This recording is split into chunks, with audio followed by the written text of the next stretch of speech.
안녕하십니까. 2021년도 세계선교 보고대에 참여하신 여러분들을 진심으로 환영합니다. 이 보고대 주제 강의 말씀의 제목은 바울이 셋집에서입니다. 바울이 셋집에서. 본문은 사도행전 28장이고 요절 말씀은 30절과 31절입니다. 요절 말씀 30절, 31절을 저 여러분이 한 목소리로 한번 읽어보시겠습니다. 시작.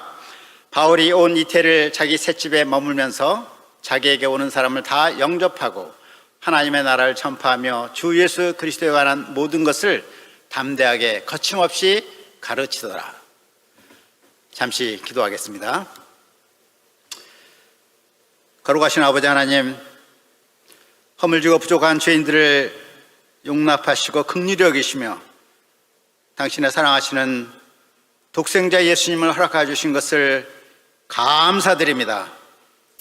60년 전에 우리 모임을 이 땅에 세우시고 캠퍼스 제자 양성을 통한 세계 선교를 흥왕하게 이루어오신 우리 주님을 감사 찬양드립니다. 이 시간에 사도행전 28장 말씀을 통해서 주님께서 우리에게 두신 뜻과 비전을 새롭게 하여 주시기를 간구합니다. 성령 하나님께서 이 시간에 우리와 함께 하시고 말씀을 깨닫게 하시며 우리의 심령에 한마디 은혜를 허락하여 주옵소서. 부족한 종은 예수님의 이름으로 기도하였습니다. 아멘. 거룩하신 하나님께서 우리 인생들을 긍휼히 여기시고 독생자 예수님을 허락하여 주신 것을 감사 찬양 드립니다. 우리는 부족하고 허물지지만은 우리의 예수님을 믿는 그 믿음 하나를 보시고 우리를 의롭다 하시며 영원한 생명을 주신 주님을 감사드립니다. 특별히 60년 전에 우리 모임을 이 땅에 세우시고 캠퍼스 제자 양성을 통한 세계 선교를 흥왕하게 이루어오신 우리 하나님께 감사와 찬송을 돌려드립니다. 이 시간 사도행전 28장 말씀을 통해서 하나님께서 우리에게 두신 그 뜻과 비전을 새롭게 해주시기를 간절히 기도합니다. 사도 바울은 제3차 전도여행을 마친 후 예루살렘에 와서 성전에서 결례를 행하다가 체포되었습니다. 그는 가이사라로 이동해가지고 거기서 재판을 받는 과정에서 가이사 황제에게 상소를 하였습니다. 그래서 약 2년간 가이사라 구금 생활을 마친 후에 황제의 재판을 받기 위해서 배를 타고 로마로 떠나게 되었습니다. 그때가 AD 60년 가을 무렵이었습니다. 바울이 탄 배는 아디라해에서 큰 광풍을 만나서 위험에 빠졌습니다. 배는 파선하였지만 바울 일행은 멜리데 섬에 안착하였습니다. 바울은 그 섬에서 독사에 물리는 일이 있었어요. 그런데 아무런 해도 받지 않았습니다. 그래서 원주민들은 그를 신으로 여겼습니다. 이 일을 계기로 바울은 그 섬에서 가장 높은 사람 보블리오의 환대를 받았습니다.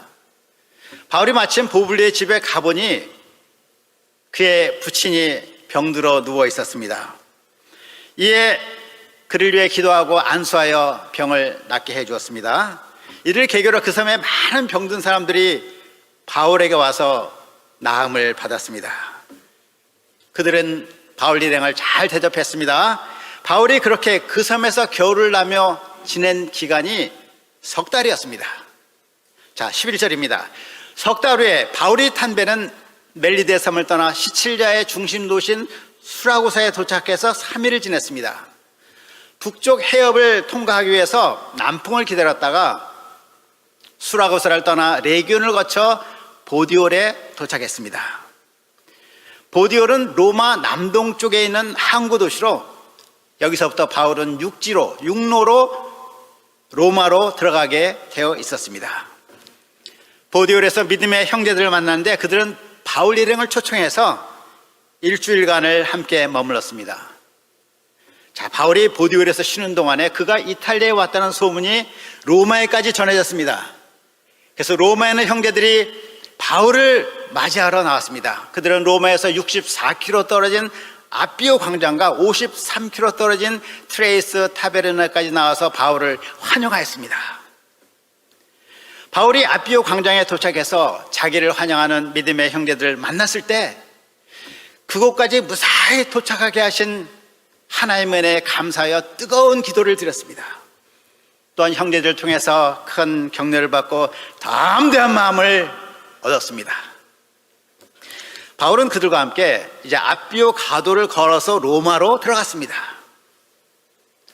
아비오 가도, 비아 아피아, 이 도로는 로마에서 시작하여서 남동쪽 풀리아주의 브린디시라는 곳까지 연결되는 잘 정비된 도로였습니다. 이 도로는 고대 로마 공화정 시대에 건설된 도로로 도로의 여왕이다, Queen of Roads라고 불렸습니다. 로마인들은 세계를 정복하기 위해서 이 도로를 통하여 나갔습니다. 개선 장군들은 그 길을 통해 팡파를 울리며 로마에 입성하였습니다. 그러나 이제 바울은 복음을 들고 로마를 정복하기 위한 영적 개선 장군으로 이 도로를 통해서 로마에 들어오고 있는 것입니다. 실로 로마 제국의 놀라운 혁명의 역사가 시작되는 순간이었습니다. 바울이 로마에 들어갔을 때 재판 당국으로부터 특별한 호의를 받았습니다. 이것은 그가 공공 감옥에 다른 죄수들과 함께 갇히지 않고 자기를 지키는 한 군인과 함께 따로 있도록 허락을 받은 것이었습니다. 바울은 로마 시민권자로 아직 죄가 확정되지 않은 미결수였고 또 항해 중에 그는 많은 로마 구인들과 백부장을 구원해 주었습니다. 그래서 선처를 받은 것으로 보입니다. 그러나 여기에도 하나님의 선하신 뜻과 주권이 있었습니다. 자, 바울이 머문 곳이 어디였습니까? 바울이 머문 곳은 작은 셋집이었습니다. 이곳이 바로 하나님이 뜻하신 바울의 로마 선교 여행의 목적지였습니다. 바울이 그 멀고 험한 로마 선교 여행을 시작할 때 하나님이 염두에 두신 그 목적지가 셋집이었습니다. 셋집. 자, 그럼 바울이 그 셋집에서 먼저 한 일이 무엇입니까? 그는 로마에 있는 유대인 중에 높은 사람들을 청했습니다. 그들이 왔을 때 바울은 그들이 들었을 루머에 대해서 겸손히 해명합니다. 그가 이스라엘 백성이나 조상의 관습을 배척했다는 것은 사실이 아님을 잘 해명하였습니다. 로마인도 그를 신문하여서 죽일 제목이 없으므로 석방하라고 하였지만 유대인들이 반대하기로 할 수 없이 바울이 황제에게 상소한 것임을 잘 설명하였습니다. 바울은 자기가 하나님 앞에서 양심이 떳떳하다고 가만히 있었던 것이 아니었습니다. 사람들의 오해도 불식시키고자 겸손히 조근조근 설명을 하였습니다. 그러면서 바울은 자기가 황제의 재판을 받게 된 이유를 말합니다. 20절입니다. 이러함으로 너희를 보고 함께 이해하게 하려고 청하였나니 이스라엘의 소망으로 말미암아 내가 이 쇠사슬에 매인 바 되었노라. 바울은 자기가 이스라엘의 소망으로 말미암아 쇠사슬에 매인 바 되었다고 말합니다. 유대인들은 어떤 메시아를 기다렸습니까? 그들은 정치적인 메시아를 기다렸습니다. 로마 제국을 몰아내고 이스라엘을 해방시키고 과거의 다윗 왕국같이 강대하고 부강한 나라를 세울 그런 메시아를 기다렸습니다. 그것이 유대인들의 소망이었습니다. 그러나 하나님께서 이스라엘에게 주신 소망은 그러한 세상적인 것이 아니었습니다. 세상적인 복락을 누리는 것이 아니라 그들을 죄와 사망에서 구원하는 참된 소망이었습니다. 죽은 자들을 부활시켜서 그들을 하나님 나라로 들이시는 소망이셨습니다. 바울은 이것을 잘 알았습니다. 그래서 그는 예수님의 복음을 믿음으로 얻는 이 참된 구원의 도리를 힘써 증거하였습니다. 이 구원의 복음은 유대인뿐만 아니라 이방인에게도 주시는 것이요 율법을 지킴으로서가 아니라 그리스도의 복음을 믿음으로 얻는 것임을 증거하였습니다. 그렇습니다. 바울은 이스라엘의 참된 소망을 증거하였기에 세상적 메시아를 고대하던 유대인들로부터 박해를 받았고 그 박해의 결과로 쇠사슬에 매인 바 된 것입니다. 이런 바울에 대해서 유대인 지도자들은 말하기를, 그들은 유대로부터 바울에 대해서 어떤 편지를 받은 바도 없고 어떤 형제가 와서 바울에 대해서 나쁜 말을 하거나 이야기한 것도 없다고 말합니다. 그들이 다만 아는 것은 한 가지가 있는데, 바울이 따르는 바는 어디서든지 반대를 받는다는 사실뿐이라고 하였습니다. 이에 그들은 날짜를 정하고 바울이 머무는 곳에 많이 오게 되었습니다. 자, 바울은 자기를 찾아온 유대인들에게 무엇을 하였습니까? 그는 아침부터 저녁까지 강론을 하였습니다. 강론했다는 것을 NIV 성경에는 explained and declared라고 되어 있는데, 설명하고 선포했다는 것입니다. 바울은 무엇을 강론했습니까? 그는 하나님의 나라를 강론했습니다. 또한 모세의 율법과 선지자의 말을 가지고 예수님에 대해서 권하였습니다. 바울의 메시지는 영적이고 분명하였습니다. 그러나 대부분의 유대인들은 바울의 말을 받아들이지 않았습니다. 그들은 서로 의견을 달리한 채 흩어지게 되었습니다. 이에 바울이 그들에게 말합니다. 성령이 선지자 이사야를 통하여 너희 조상들에게 말씀하신 것이 옳도다. 일렀으되 이 백성에게 가서 말하기를, 너희가 듣긴 들어도 도무지 깨닫지 못하며 너희가 보기는 보아도 도무지 알지 못하는 도다. 이 백성들의 마음이 우둔하여져서 그 귀로는 둔하게 듣고 그 눈은 감았으니, 이는 눈으로 보고 귀로 듣고 마음으로 깨달아 돌아가면 내가 고쳐줄까 함이라. 이 말씀은 본래 바벨론에서 멸망당할 위기에 있던 이스라엘 백성들에게 주신 말씀이었습니다. 하나님이 이사야 선지자를 통해서 그들이 회개하지 않으면 반드시 멸망할 것이라고 경고하셨습니다. 하나님은 그 백성들이 그 깨닫고 하나님께 돌아오기를 간절히 원하셨어요. 하나님은 그들에게 호소하셨습니다. 내게로 돌아오라, 내게로 돌아오라, 턴. 안타까운 마음으로 그들에게 하셨습니다. 회개하고 돌이키기만 하면 그들을 고쳐주겠다고 약속하셨습니다. 그러나 그들은 끝내 돌이키지 않으므로 바벨론에게 비참하게 멸망당하게 됩니다. 바울은 그러한 선지자 이사야의 말씀을 인용하면서 유대인들이 복음을 거절하는 것을 안타까워 여기고 경고하는 것입니다. 그러나 바울은 그들이 복음을 거절한다고 절망하고 있지 않았습니다. 이 모든 것이 하나님의 섭리 가운데 있음을 믿고 그들에게 말합니다. 그런즉 하나님의 이 구원이 이방인에게로 보내어진 줄 알라. 그들은 그것을 들으리라 하더라. 그는 구원의 복음을 거절하는 유대인들을 말미암아 구원이 이방인에게로 보내어지는 것을 영접하였습니다. 그들은 복음을 들으리라고 확신하였습니다. 이런 그가 힘써 한 일이 무엇입니까? 30절, 31절입니다. 다시 한번 요절 말씀 저 여러분이 한번 읽겠습니다. 시작. 바울이 온 이태를 자기 셋집에 머물면서 자기에게 오는 사람을 다 영접하고 하나님의 나라를 전파하며 주 예수 그리스도에 관한 모든 것을 담대하게 거침없이 가르치더라. 바울이 온 이태를 자기 셋집에 머물면서 자기에게 오는 사람을 다 영접하고 하나님의 나라를 전파하며 주 예수 그리스도에 관한 모든 것을 담대하게 거침없이 가르치더라. 바울에 대한 재판은 무려 만 2년이나 진행되지 않았어요. 이는 바울을 고소한 자들이 증거 부족으로 재판에 나타나지 않았기 때문입니다. 그러나 무엇보다 여기에는 더 깊은 하나님의 뜻이 있었습니다. 그 더 깊은 하나님의 뜻이 무엇이겠습니까? 그것은 바로 바울이 그의 셋집에서 아무런 방해도 받지 않고 말씀을 가르치도록 하심이었습니다. 아무런 방해도 받지 않고 셋집에서 앉아서 말씀을 가르치도록 하심이었습니다. 바울은 자기에게 오는 사람을 다 영접하여 말씀을 가르쳤습니다. 그는 들리지 아니하고 조용하지만 줄기차게 하나님의 말씀을 사람들의 심령에 씨앗을 심듯이 심었습니다. 셋집에서 온 이태를 담대하게 거침없이 가르쳤습니다. 이러한 바울로부터 우리는 몇 가지 중요한 점을 배우게 됩니다.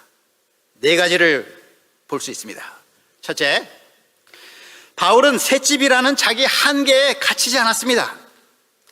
셋집은 그 안에서는 약간의 자유를 누릴 수 있지만 셋집 밖으로는 한 걸음도 나갈 수 없는 감옥이었어요. 감옥. 그는 물리적인 한계에 갇혀 있었습니다. 그의 건강도 좋은 편이 아니었어요. 그는 다른 사람이 대피를 해야 될 만큼 시력이 좋지 않았습니다. 또 가시라고 불릴 그 육체에 무슨 질병이 있었어요. 심각한 질병이 있었습니다. 현재 그의 동족들도 그의 말을 받아들이지 않습니다. 그는 이러한 한계 상황에 갇혀서 이렇게 말할 수 있었어요. 지금 너무 상황이 안 좋아. 내가 뭘 할 수 있겠어? 여러분, 그저 제가 빨리 석방될 수 있도록 기도해 주세요. 이렇게 말하며 자포자기하며 있기 쉬웠습니다. 그러나 그는 범사에 하나님의 선하신 주권을 믿고 그 셋집에서도 긍정적인 관점을 가졌습니다. 그랬을 때 셋집을 보니 너무나 좋은 환경이었어요. 그는 셋집에서 천막을 깁는다는 등 어떤 노동을 하지 않아도 되었습니다. 그는 풀타임으로 역사를 섬길 수가 있었어요. 로마 정부에서 알아서 먹여주고 재워주었습니다. 군인 한 사람을 교대로 다 지키게 함으로 그의 신변도 든든하게 보장해 주었습니다. 그가 복음을 열심히 전해도 유대인들이 핍박하지 못하도록 보호해 주었습니다. 또한 자기가 양들을 찾아다닐 필요가 없었어요. 양들이 자기에게 찾아왔습니다. 무엇보다 정시에 교대하는 간수들은 그의 고정 양이었습니다. 간수들은 늘 심심했어요. 심심해. 바울 선생, 무슨 말이든지 우리한테 좀 해줘요. 내가 잘 들을 테니까 계속 말 좀 해줘요. 이런 그들에게 바울은 열심히 말씀을 가르쳤습니다. 그는 자기에게 오는 사람을 다 영접하였습니다. 유대인이든 이방인이든 남자든 여자든 자유인이든 노예든 다 영접하여 말씀을 가르쳤습니다. 그는 셋집이라는 자기 한계를 뛰어넘었습니다. 둘째로, 바울은 밖으로 나갈 수 없었지만 그가 가르친 말씀은 밖으로 나갔습니다. 바울은 일찍이 에베소 개척할 때 이런 비슷한 경험을 했었죠. 그는 두란노 서원 밖에 나가지 않고 그 서원 안에만 있으면서 제자들에게 2해 동안 말씀을 가르쳤어요. 그때 어떤 일이 일어났습니까? 바울이 전한 말씀이 흥하여 세력을 얻어서 말씀 자체가 힘이 있어 막 퍼져가지고 아시아에 사는 자는 유대인이나 헬라인이나 다 주의 말씀을 들었더라 라고 기록하고 있습니다. 그때 바울은 무엇을 확신했어요? 이 하나님의 살아있는 말씀은 로마도 정복할 것을 믿었습니다. 그는 디모데후서 2장 9절에서도 말합니다. 복음으로 말미암아 내가 죄인같이 매이는 데까지 고난을 받았으나 하나님의 말씀은 매이지 아니하니라. 그는 자기는 매였으나 하나님의 말씀은 매이지 않음을 확신하고 말씀을 셋집에서 부지런히 가르쳤습니다. 또한 그는 셋집에 있으면서 그 유명한 옥중 서신들을 써서 보냅니다. 에베소서, 빌립보서, 골로새서, 빌레몬서를 써가지고 교회에 발송합니다. 그의 말씀의 능력에 대한 믿음은 현실로 나타났습니다. 간수들을 통해서 온 시대 안에 복음이 전파되었습니다. 황제 집안 사람들에게도 복음이 전파되었습니다. 기독교를 박해하던 로마 제국은 AD 313년에 컨스탄티누스 황제가 회심하고 기독교를 공인합니다. AD 391년에 테오도시우스 황제는 기독교를 로마 제국의 국교로 선포합니다. Christianity is the state religion of Rome. 바울이 셋집안에서 전파한 말씀은 밖으로 나가서 로마를 정복하였고 로마 제국을 통해서 온 세상의 역사의 물줄기를 바꾸었습니다. 셋째, 바울이 가르친 내용은 하나님의 나라와 주 예수 그리스도에 관한 모든 것입니다. 그는 하나님의 나라를 전했습니다. 하나님의 나라는 하나님께서 우리에게 궁극적으로 주고자 하시는 최고의 복이요 최고의 선물입니다. 많은 사람들은 이 영적인 복에 눈이 가려져 있습니다. 그래서 보이는 것들만 쫓아가며 세상적인 성공과 쾌락을 추구합니다.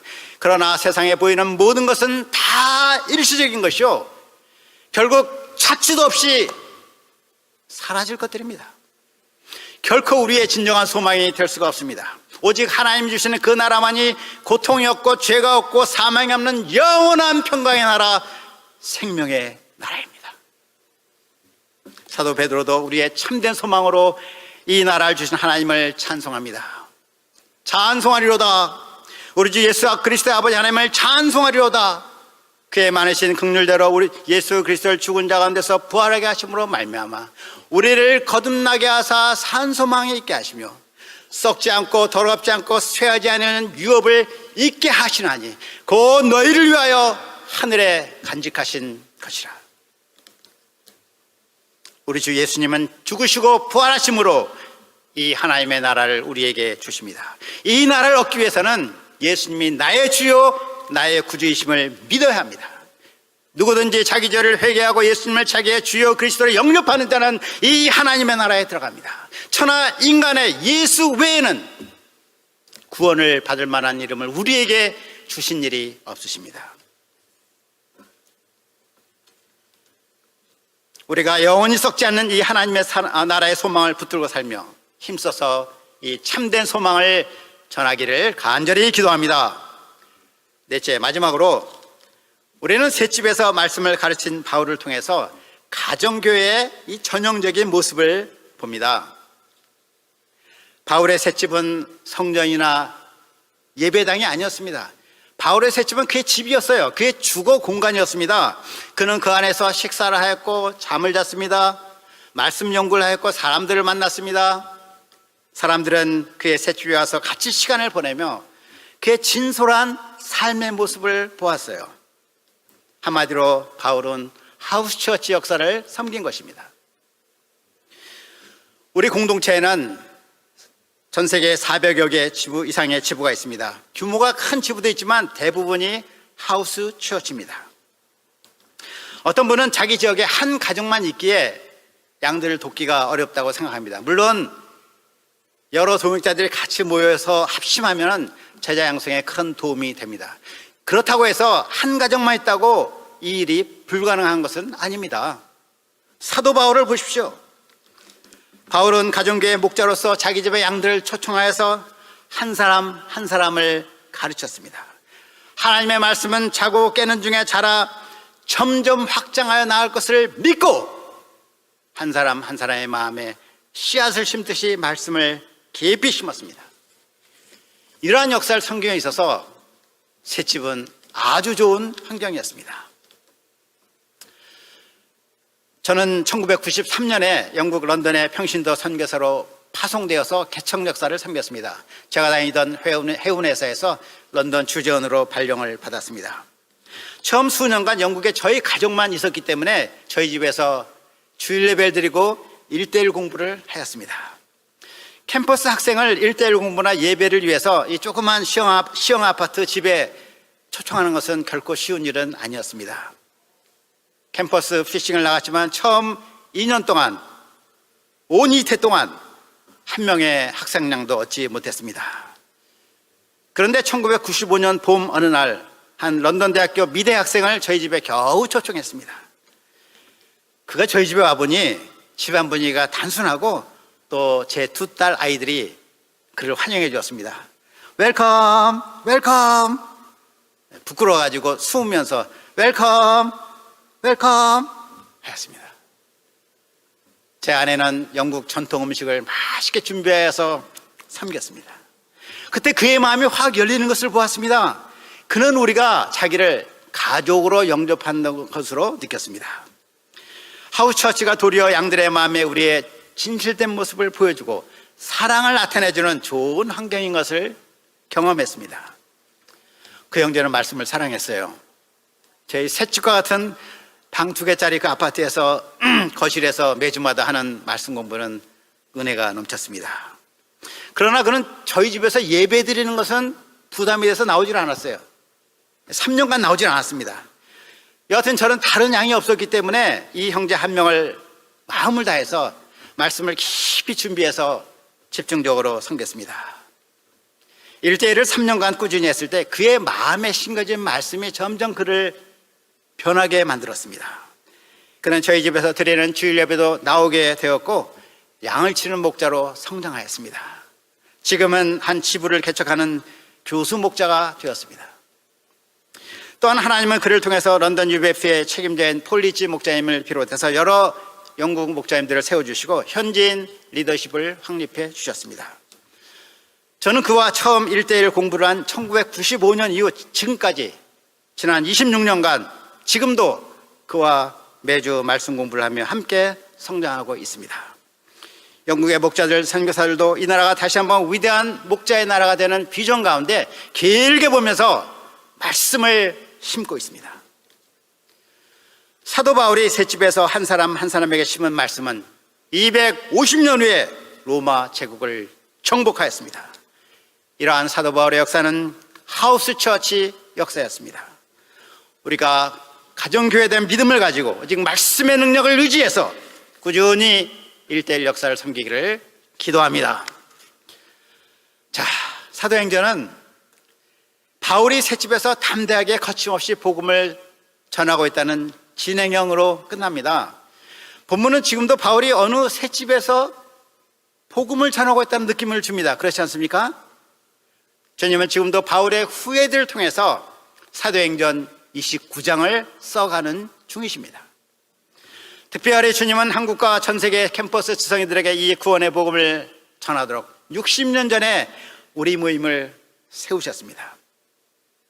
4.19 혁명과 5.16 군사정변 직후인 1961년 우리나라 젊은이들은 깊은 절망에 빠져 있었습니다. 한국은 정치적으로나 경제적으로나 세계에서 가장 낙후되고 가장 가난한 나라 중에 하나였습니다. 이런 날에 하나님은 이사무엘, 마더벨의 선교사님들 우리 공동체 설립자여 우리의 영적 부모로 세우셨습니다. 그들을 통해 가난과 운명 가운데 있던 한국 캠퍼스 젊은이들에게 하나님의 말씀을 가르침으로 소망과 비전을 심어주셨습니다. 그들이 한국과 전 세계를 먹이는 목자요 선교사들이 되며 한국이 또한 제사장 나라 거룩한 백성이 되는 비전을 심어주셨습니다. 많은 젊은이들이 이 하나님의 위대한 비전에 사로잡혔습니다. 가난과 운명의 돗자리에서 일어났습니다. 세계 선교 제자 양성의 부르심을 영접하였습니다. 자신의 인생을 하나님께 드리기로 결단하였습니다. 모든 것을 버리고 아무 보장 없이 이 영만리 선교지로 나아갔습니다. 하나님께서 우리 모임을 통해 지금까지 전 세계 100여 개 국가에 1800명이 넘는 평신도 선교사를 파송해 주셨습니다. 이와 같이 우리 백성이 전 세계를 섬기기 위해서, 돕기 위해서, 살리기 위해서 나아간 이 일은 우리나라 역사의 가장 위대한 사건 중에 하나임을 믿습니다. 이 놀라운 일은 한마디로 하나님의 은혜에 강권된 역사, 불같이 휘몰아치는 성령의 역사인 것입니다. 비천한 우리가 이 귀한 생명의 역사에 쓰임받는 것은 오직 하나님의 은혜입니다. 연약하고 비천한 우리들 이와 같이 귀히 사용하여 주신 것을 인해서 이 시간 우리 하나님께 감사와 찬송과 영광을 돌려드립니다. Praise the Lord. 하나님께 쓰임받은 지난 60년을 돌아볼 때 앞으로도 우리가 할 일은 분명합니다. 이는 사도 바울 같이 1대1 말씀 공부를 통한 전 세계 캠퍼스 제자 양성임을 믿습니다. 반복합니다. 1대1 말씀 공부를 통한 전 세계 캠퍼스 제자 양성임을 믿습니다. 현재 우리에게 코로나로 인한 한계가 있습니다. 그러나 하나님께는 한계가 없습니다. 우리는 매이나 하나님의 말씀 매이지 않습니다. 하나님의 말씀은 생명력이 있어 우리가 자고 깨고 하는 가운데 스스로 성장하고 확장하여서 하나님의 기뻐하시는 뜻을 이루십니다. 하나님의 말씀은 사람을 거듭나게 합니다. 말씀은 구원을 얻게 하는 하나님의 강력한 능력입니다. 그러므로 우리가 부정적인 마음, 자족하는 마음, 미지근한 마음을 회개하고 간절히 기도하며 힘써 1대1을 통한 제자 양성에 헌신하기를 기도합니다. 물론 우리가 열심히 한다고 하나님의 성령 역사가 자동적으로 일어나는 것은 아닙니다. 그러나 우리가 온 마음을 드리고 힘을 다하여 말씀 전파에 헌신하는 것 그 자체가 우리가 하나님께 진심을 드리는 것이요, 우리의 몸부리며 하나님께 대한 믿음을 나타내는 것입니다. 하나님께서 우리의 행동하는 기도, 행동하는 믿음인 1:1 전투를 받으시고 은혜를 베풀어 주실 것을 믿습니다. 구체적으로 각 가정교회마다 또한 지부마다 간절히 기도하며 주일 예배수의 2배수 1:1에 도전하기를 기도합니다. 하나님께서 부디 이를 축복하시고 다시 한번 우리 가운데 강력한 성령의 역사, 부흥의 역사를 이루어 주옵소서. 2041년까지 10만 명의 선교사를 파송하사 미개척 140개국과 전세계 233개국 캠퍼스 개척을 이루어 주옵소서. 이 모든 일을 통해서 은혜롭고 자비로우시며 전능하신 하나님의 영광을 나타내 주옵소서. 아멘. 기도하겠습니다. 은혜롭고 자비로우신 아버지 하나님, 60년 전에 주님의 선한 주권 가운데 우리 모임을 세우시고 비천한 주인들을 목자여 선교사로 세계 캠퍼스 선교에 귀히 사용해 준 것을 진심으로 깊이 감사드립니다. 우리에게 새롭게 말씀의 능력에 대한 믿음과 세계 선교에 대한 열정을 허락하여 주옵소서.